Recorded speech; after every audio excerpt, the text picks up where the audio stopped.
We're back with more real estate update. James Wedgeworth is here. He has been on the island working with real estate for over 40 years. So we're asking him, what was it like then? How have things changed now? Let's talk about condominiums. Okay. First condominiums here, and you got to understand, I was a college student in 1970. we're going to figure out how old Yeah, you are but it's now. pretty easy to figure out. I had never heard of a condominium or a villa. And there was a guy, I think his name was Scotty Summerall's fraternity brother of mine, and he graduated, he's 2 years ahead of me, and he graduated, and everybody was talking about how stupid he was because he bought an apartment. He owned an apartment. That's They what they didn't call call it. them Right. condos, and everybody was going, you would never buy an apartment. I mean, I grew up in the state of Mississippi. There wasn't a condo in the whole state of Mississippi. The first condo, I think I'm right on this, in the state of South Carolina was Lighthouse Road Villas and Sea Pines. I don't know if it was 69 or 70. They were the first. I've always thought somebody needs to buy a #1 Lighthouse Road Villas and turn it into a museum. There you Because go. now they're all over the state. So that changed what people bought. Because when these people came down, they were vacationers. They were loving it here, and they didn't want to buy a house and keep up with it. Sure. And then we started having villas, as we call them. Most people call them condominiums, and they started under construction. Now, like most, Did they move quickly? When they were first under construction, Yeah. you were trying to do pre-sales. we Really? had to educate people on what they were, but they did move.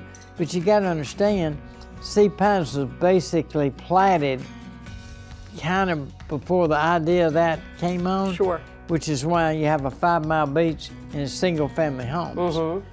Today, if you had a development like that, it would all be 5 miles of oceanfront condos. Right, right. But Sea Pines, from that perspective, and to some degree, Palmetto Dunes and the others, were kind of platted and planned, and they came along and said, hey, we got this new idea, we can do condos. But actually, people really liked the condos, the first buyers, because they said, hey, we can lock and leave. Really? We can go back to Cincinnati, and there's guys that are gonna take care of it. And did people back then rent them out? Was that Oh, you yeah. know what I mean, for Yeah. vacationers? Yeah, that was going on back then too? Yeah, that started, and that's one of the reasons people were buying them. We always tell people, Ali, you don't make any money on the rent, it makes it affordable. In other words, you know, if you didn't rent it, it would cost you 3 times X. But if you rent it, it just costs you X. Right. It's always a negative. There's no such thing as a positive cash flow. It probably is, but I tell people it doesn't exist.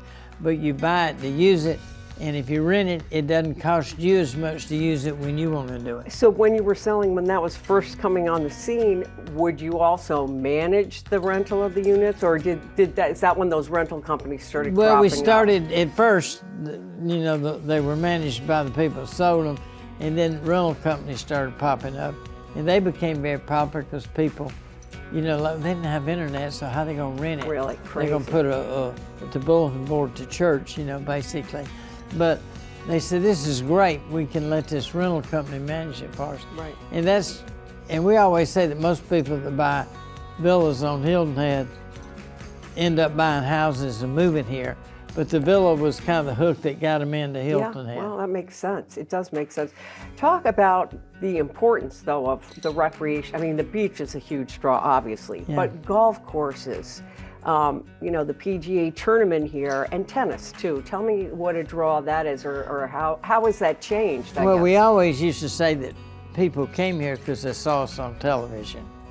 And I've often wondered how much we would have to pay every year if we bought the footage and advertised during the RBC Heritage. You know, how much would that cost? We get it free. But it seems like in those early years, I would always ask people, well, how'd you come to Hilton Head? And they said, we saw it on television. Wow.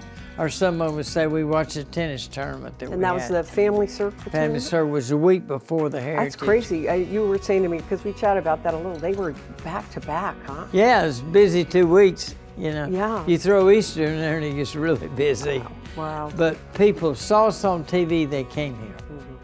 So that's what made the difference then and is now, right? Still true. Okay. Well, we want to find out your thoughts on where you think the market's heading over the next 40 years. I don't think Okay. you and I are going to be here to see what Oh, happens. I am, yeah. Well, anyway, but we appreciate it. We will Okay. be right back.